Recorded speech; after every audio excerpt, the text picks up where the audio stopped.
Here, we can get back there too. Hi, everybody. Hi. Hey, before we get started with the roast part and the talks, he's got some people lined out to make maybe a speech or two or say a few things.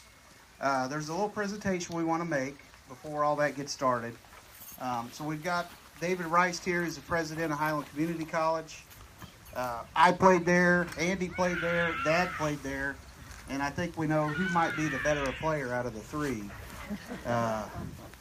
But I'm going to turn the microphone over to David Reist and let him do a little talk here.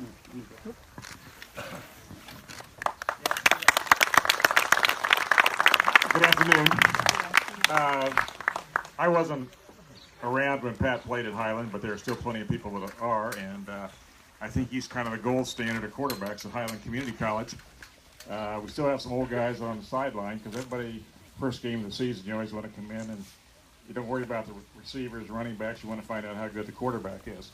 And you can see the old guys on the sideline still say, well, I'm not sure he's as good as Wozniak was. And, so he's kind of the gold standard and one everybody talks about and really set a lot of records at Highland Community College. With that in mind, every year we have a Athletic Hall of Fame induction ceremony at one of our round of our football games, and we have a committee that goes through all those nominations and selects candidates for that. And then we have kind of an announcement after the committee meets, and the committee got through meeting a few weeks ago, and we do a press release. And we thought, well, today would be a good day to do that and get that press release out. But proud to announce that Pat Wozniak will be inducted into the Highland Community College Athletic Hall of Fame. Oh.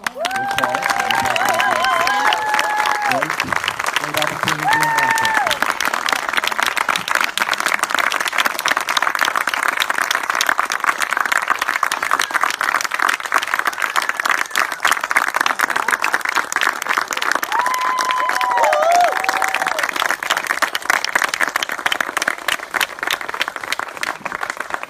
Wow.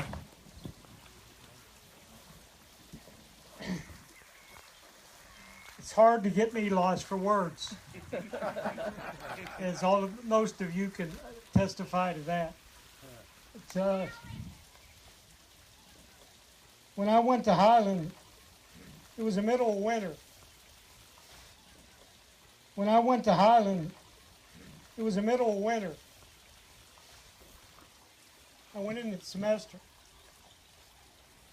2 suitcases, dressed in a suit and tie. Back in those days, you flew.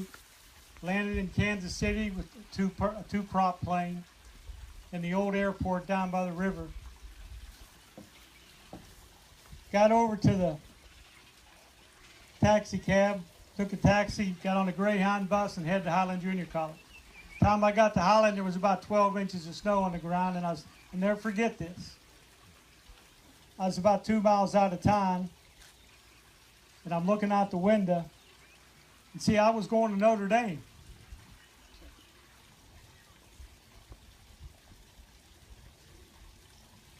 It was my Notre Dame.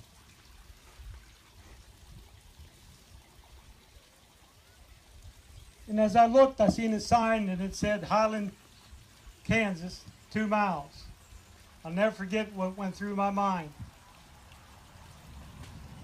What in the world did I just do? Well, I no sooner got to Highland, they dropped me off. I was the only one on the bus getting off there. They dropped me off. I lugged up to the field house. The basketball team was playing. Incidentally, they were undefeated at the time. A great basketball team that year. Harold Jeter, Marty Allen, all those guys. Walked in, and I think Coach Kess, the old gray fox, knew I was in distress a little bit. And he come over to me, he says, Pat, why don't you come in my office? Walked in his office. He said, sit down, I got someone I want you to meet.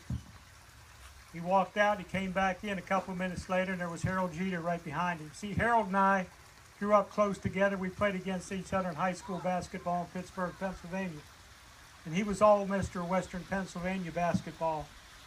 And I thought to myself, if this school is good enough for Harold Jeter, yes it is. It's my Notre Dame. And so I'd like to thank Highland Community Junior College. I'll try to emphasize to whoever what a great college it was for me and what a great college it is today. Thank you.